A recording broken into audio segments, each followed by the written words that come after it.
बकिया video देखने से पहले वीडियो को लाइक करें, राहम टीवी चैनल को सब्सक्राइब करें और बेल आइकन पर क्लिक करें। शुक्रिया। वाक़या लिखा है महमूद गज़नवी रहमतुल्लाह अलैह का, वक्त का बहुत बड़ा बादशाह है। एक वक्त में उसके मुल्क में बड़ी चोरियां होने लगी। सारी चोरों का भी सीज़न आता है, आज हर एक का सीज़न है। दर्जियों का सीज़न आता है ईद त्यौहार पे, कसाईयों का सीज़न आता है वो बकरीद के मौके पे, चोरों का भी कोई सीज़न होगा। वो चोरों का सीज़न, चोरियां हो रही। अब महमूद गज़नवी तो आपको पता बड़ा इंसाफ पसंद बादशाह है। सोचा कि यार ये क्या मामला है, काबू नहीं आते चोर। उससे एक दिन भेष बदला, चोरों वाला भेष बनाया, फटे पुराने बना के अपना भेष, और वो भी रात को बाजार में निकल गया, शहर में निकल गया।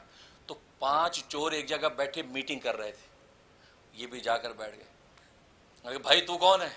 कहा कि मैं भी तुम में से एक चोर हूँ भाई, मुझे भी अपनी गैंग में शामिल कर लो। हो आइए आइए, 5 की बजाय 6 गैंग हो गई।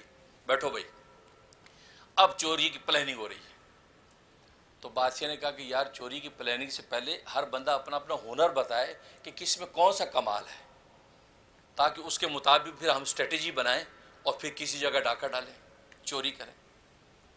एक बोला जी मेरे अंदर ये कमाल है कि मैं कुत्ता जब भौंकता है मालिक का, उस भौंक में क्या बोलता है मैं वो पहचान जाता हूँ। वो मुझे पता चल जाता है कुत्ता ये बोल रहा है, क्योंकि जो चीज़ बोलती है भौंकती है, कोई ना कुछ उसके अंदर अल्फा मजमून तो होता है। कब मैं वो मजमून मुझ पर मुनकशिफ हो जाता है। वाह वाह शाबाश। दूसरे से पूछा, दूसरे ने कहा जी जितनी भी ऊंची दीवार हो वो दीवार को फलांग जाना मेरा काम है, भले बादशाह का दरबार क्यों ना हो, दीवार फलांग जाता हूं मैं। कहा जबरदस्त भाई। तीसरा कहा जी मेरा कमाल यह है कि अगर नकब लगानी हो किसी हथौड़ी की जरूरत नहीं, मेरे बाजू में इतनी कुव्वत है कि इतने जोर से मारता हूँ दीवार पे मुक्का के सुराख कर लेता हूँ, उसके जरिए से नकब लगा लेता हूँ। वाह वाह सुभान अल्लाह, तो काम का आदमी। चौथे से तू बता भी। कहा कि मेरा कमाल यह है कि मैं मिट्टी सूंघ कर, जमीन की मिट्टी सूंघ कर अंदाजा कर लेता हूँ यहाँ खजाना है, नीचे सोना है चांदी है, मैं पहचान जाता हूँ खुशबू से। कहा जबरदस्त। हाँ जी पांचवी से तेरा क्या कमाल है? कहा जी मेरा कमाल यह है कि रात के अंधेरे में मैं जिसको देख लूं, भले किसी भी भेष में हो, दिन के सवेरे में मैं उसको पहचान लेता हूं, भले उसका भेष बदल जाए। तो भाई तू भी काम का आदमी है। अब नंबर आ गया महमूद गजनवी का। कहा मियाँ आप नए दोस्त हैं हमारे, आप में क्या कमाल है? कहा मेरे अंदर कमाल ये है कि जब चोर डाकू पकड़े जाएं और बादशाह के सामने हों और बादशाह जल्लाद को हुक्म दे दिया हो कि इनकी गर्दनें उड़ा दो, फांसी दे दो, उस वक्त मैं अगर दाढ़ी हिला दूं तो उनकी फांसी माफ हो जाती है। वो तो उछल खुशी, वाह वाह वाह तू बड़ा काम का आदमी, अब डर ही नहीं है, पकड़े गए तो यार तुम दाढ़ी हिलाना हम छूट जाएंगे। ठीक है भाई। अब जनाब ये क्या तय हुआ? काजी बादशाह के दरबार में डाका मारना, खुद महमूद गजनवी के, लिहाजा बादशाह के दरबार डाका मारा। अब जब वहां पहुंचे तो कुत्ता भौंका, कुत्ता भौंका। तो पूछा क्या कह रहा है?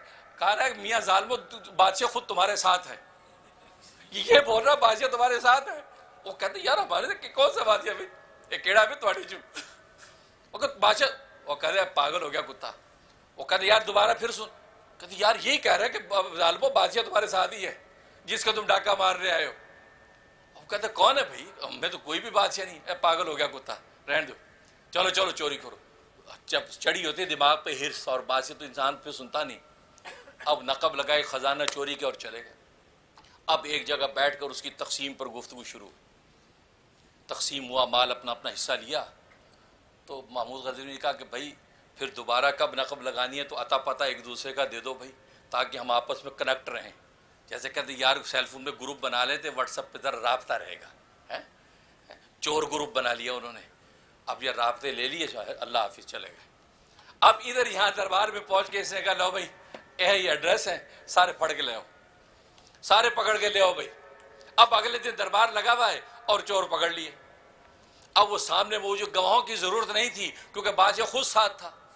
जब बादशाह खुद साथ है तो गवाहों की जरूरत नहीं, लिहाजा का फैसला कर दिया कि इन सब की जो है ना गर्दनें काट दो, फांसी दे दो। लेकिन देखो दुनिया के बादशाह जब खुद साथ हों तो वो गवाह नहीं पेश करते, हुक्म दे देते हैं। अल्लाह अकबर। बादशाहों के बादशाह का आलम यह है कि वो भी हर वक्त हमारे गुनाहों में हमारे साथ है, नेकियों में हमारे साथ है, हर वक्त हमें देखता है, लेकिन कल रोज़े क़यामत वो अपने इल्म और नज़र पर फैसला नहीं करेगा, वो हमारे लिए गवाह पेश करके हुज्जत ताम करके फिर जहन्नुम का फैसला करेगा। उसका अदल इंसाफ देखो, वो फैसला करेगा, इसका हाथ बोलेगा गुनाह करेगा, जमीन बोलेगी आपके हक में, तो वो गवाह पेश करवा के कहेगा देखो मैं नहीं कह रहा, मेरा इल्म नहीं, बल्कि खुद तुम्हारे गवाह कह रहे कि तूने गुनाह किया है, लिहाजा अब अल्लाह तबारक व तआला सजा देंगे। तो अल्लाह से बड़ा आदिल बादशाह दुनिया आखिरत में कहीं नहीं। खैर, अब जनाब फैसला हो गया कि इनकी जनाब फांसी दे दी जाए। अब जब फांसी के फैसले हो गए, जल्लाद ने तख्ते पर खड़ा कर दिया, तो वो आदमी कि जो रात के अंधेरे में देख के दिन में पहचान लेता है, उसकी नजर बादशाह पे जब पड़ी, गौर से देखा, उन्हें साथियों से कहा यार ये वही है रात आ भाई, वो तो ये तो वही है कि बादशाह ये राती जो नाल साढ़े जाएंगे। अब तेरा कमाल दिखाने का वक्त, अपना अहद पूरा कर, अपना अहद पूरा कर। लिहाजा बादशाह तख्त पे आया और उसे देखा और दाढ़ी हिलाई, कहा कि इन सबको माफ कर दिया जाए, सबको की फांसी माफ कर दी गई। इमाम रूमी रहमतुल्लाह अलैह ये वाकया बयान करके कहते हैं बिल्कुल इसी तरीके से जो रात के अंधेरों में बादशाहों के बादशाह को पहचान लेता है, जो क़यामत के दिन के सवेरे में वो बादशाहों के बादशाह के जरिए से ना खुद अपनी बख्शिश का बल्कि औरों की बख्शिश का भी जरिया बन जाएगा। अल्लाह अकबर, अल्लाह अकबर। ना सिर्फ खुद बख्शा जाएगा बल्कि वो आरिफ वाली आंख है, वो रात के अंधेरों में बादशाहों के बादशाह को पहचान चुका है, ला इलाहा इल्लल्लाह की ज़रबे लगा चुका है, उसके सामने झुक चुका है, उसको उसने पहचान लिया रात के अंधेरे में। अब दिन के सवेरे में क़यामत का दिन खड़ा होगा, हौलनाक दिन होगा, वो ना सिर्फ खुद बल्कि औरों की भी शिफात करके सबकी बख्शिश का जरिया बन जाएगा। फरमाया ये है मोमिन का कमाल।